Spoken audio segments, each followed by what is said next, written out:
Architecture storytelling is changing fast. You don't need a 3D model, rendering engine, or massive workflow to actually create combining visuals anymore. With the right AI tool, you can bring architecture experience to life. Nothing more than a couple of images, some imagination, and a very solid storyboard. In this video, I'll show you how to create cinematic architecture video without modeling a single geometry. No Revit, no Rhino, no Twinmotion, just storyboarding, a few powerful scripts in ComfyUI, some smart thinking, and a bit of editing. With no further ado, let's jump into it.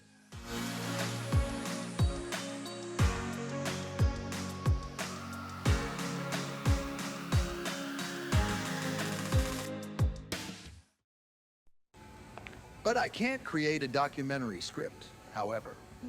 If you'd like some unique or lyrical narration to describe the organic form in your documentary, or even a catchy title for your project, let me know. I can write something poetic or vibrant that fits the tone of the film. Want me to try?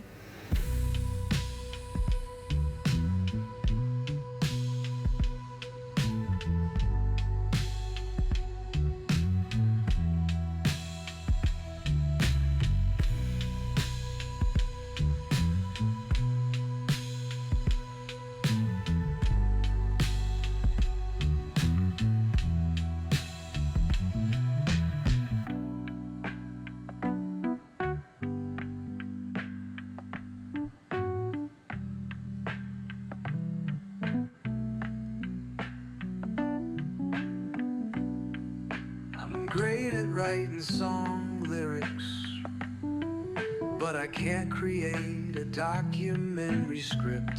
However, if you'd like some unique or lyrical narration to describe the organic form in your documentary, or even a catchy title for your project. Everything starts with a storyboard. I sketch out the key moments in the experience, and it could be the building, the approach of the building, the sequence, the entry sequence, space inside, how the light is going through, things like setting up the scene as a short film.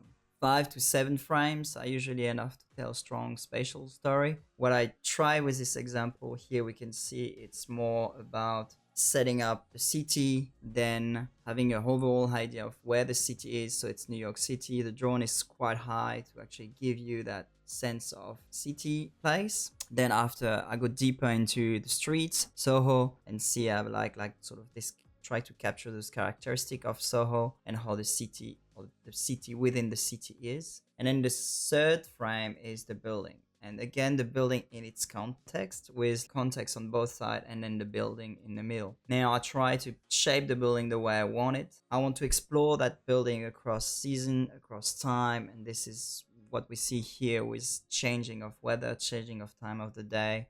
And then finally, I wanted to jump into the building and show some shots of how the space could be inside.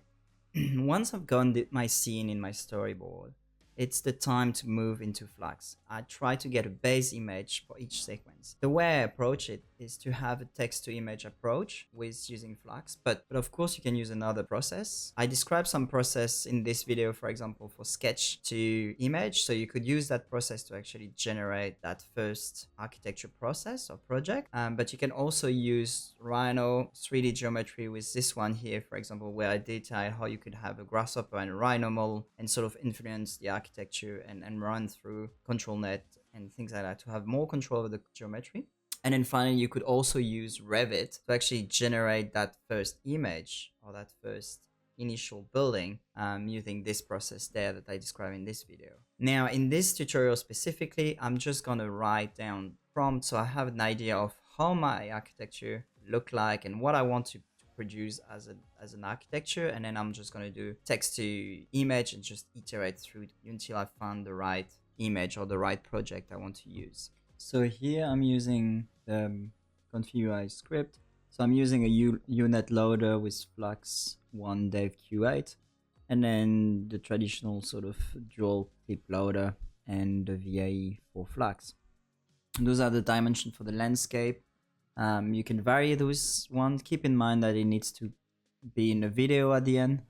And here's my clip and my prompt. And this is sort of the workflow overall. I have a batch of 5 images to have some to pick from. And here at the top, I found out a very cool new plugin called Magic Photo Prompter, where you can actually set up your camera, your composition of shot, your time of the day, the color grading, the lighting, the environment. And I put above like some recommendation for architecture for my Patreon for each of this category, just to help to navigate through all the parameters. And then it's linked to Gemini. And so here you can actually change your clip text encoder and plug your Gemini enhanced prompt into your text encoder straight away. So here I'm testing it out. So I just talk about a front elevation of an organic shaped building between 2 traditional brick building in Soho, Manhattan building, Iron Cast it's called. And then I'm just sort of describe as much as I can the process and what I want out of the building. Now this of course can be refined down the track and improved. Then you don't have to go through defining the camera, defining the composition. You can just do it there and then ask Gemini to enhance your script and your prompt. Quite efficient instead of using ChatGPT to improve your prompt, but it can be like a one-stop sort of option. So if you're not too sure how to get the Gemini API, I have a video where I'm talking about how to set up a Gemini API to connect it to ComfyUI, and that's the result. Not that great at this stage, unfortunately, but you can definitely tweak the script and adjust it as needed.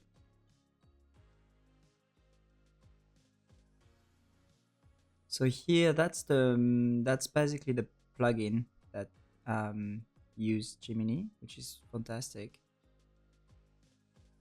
And here we're going through a couple of the photos I used for the video I was showing you at the start. So just try to capture Soho, try to capture the city, and then try to capture the building within the urban fabric of Soho.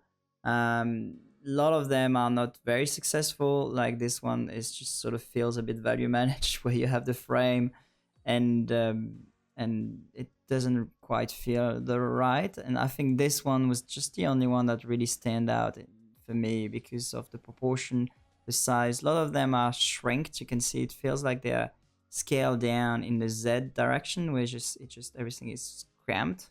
The height of the ground floor is not very generous, and it just feels a bit too off. Like this one is quite interesting, but again, it's just sort of constrained by the proportion. This one is quite good, but the ground floor is quite low, so you can see it doesn't really align very well with the context.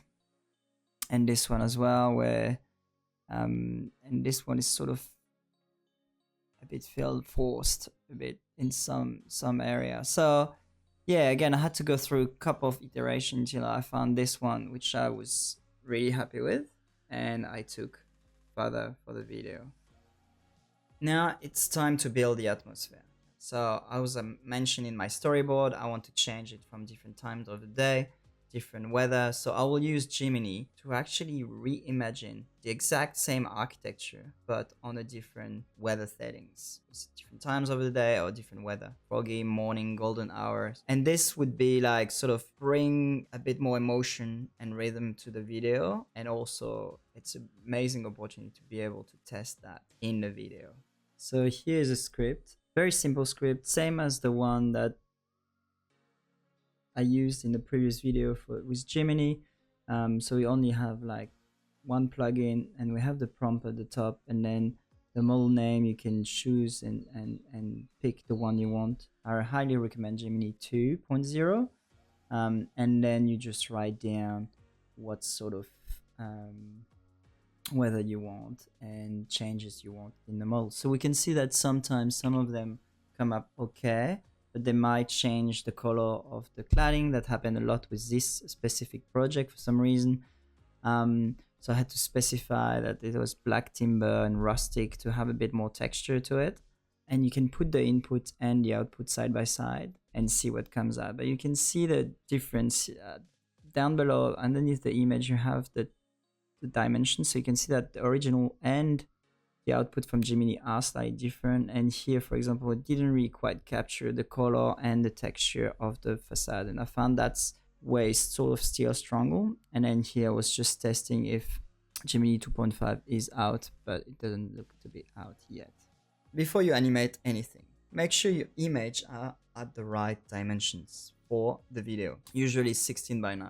But for this process, they are more like 1344 by 768, which is the standard. That actually work okay with the 16 by 9 because you can just scale your video by a factor of 103, which is okay, and then you could use it. Now, if your image are like too tight or cropped, which happened a lot with Gemini, I realized. Even though you set up that format, it comes out sometimes in very random format, so you need to update those formats. So the way I do it is actually use Photoshop Generative Fill to expand the canvas without losing the coherence. Alternatively, you could use ComfyUI with tool like Flux to regenerate the edge and maintain the architecture. I have a video as well about it.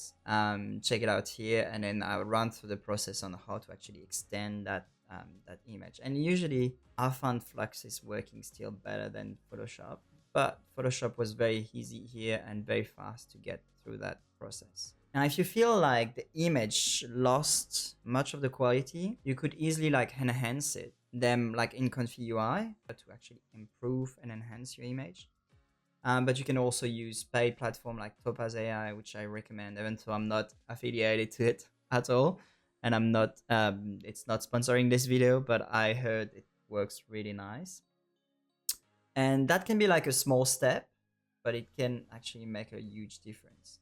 Now in this process, I actually didn't do for that specific video, but it's definitely something I will keep in mind in the future. Okay, once all your frames are ready to drop, take them all and put them into image to video tool. Like here I'm using Minimax, but you could use any of your favorite one. This will sort of animate the transition and the camera flow. One of the things that I recommend for the prompt, at least for architecture, is to keep it very simple with some very small camera movement, quite static, but having people moving. And again, this is where I find it super exciting, is like you can actually test those things, see what you like. And I think this is the opportunity for you to find your own touch and your own creativity within that process, and understand how you could use that to generate your own touch.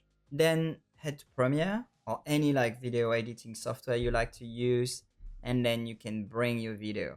So usually I put everything together, and then I put the video and the music. But what I like now also to do is, once I've put everything together and I have a bit of a paste, I like to actually go on Suno AI. I discovered it a couple of weeks ago and I find it funny, and I sort of create that very funny, hopefully, video with like the voice. It's basically like an advertisement from them where you can put any lyrics you want and they create the music, sorry, out of the lyrics you give it. And I find it interesting to put that in my video. But I don't know how cheesy that can go. For me, one of the things that I like is just to get like some instrumental. Again, like the same as the camera movement. Don't overdo it. Like just keep it simple, keep it neutral. But again, this is my way of how I want the video to look like. Some people might have other ways to do it. And I think that's where it's exciting, is you can actually bring your own touch to the whole process. And that's it. Architecture video powered by AI. No modeling, no rendering, just imagination and smart workflow. If you want my prompt, all the image I use, and a bit more of like behind the scenes sort of process, the ComfyUI script, but also all my research I put together, I will share everything with my Patreon, and I put the link below in the description. And if you found that video helpful, feel free to like the video, subscribe for more AI and architecture workflow, and drop a comment below. I'm curious to know what you come up with, what's your challenge, what do you think about the whole process? Like, is it a good idea or a bad idea? Or you think we lose too much of the control over the AI? I'm curious to know what you think. And thanks again for watching, and I see you in the next video. Until next time.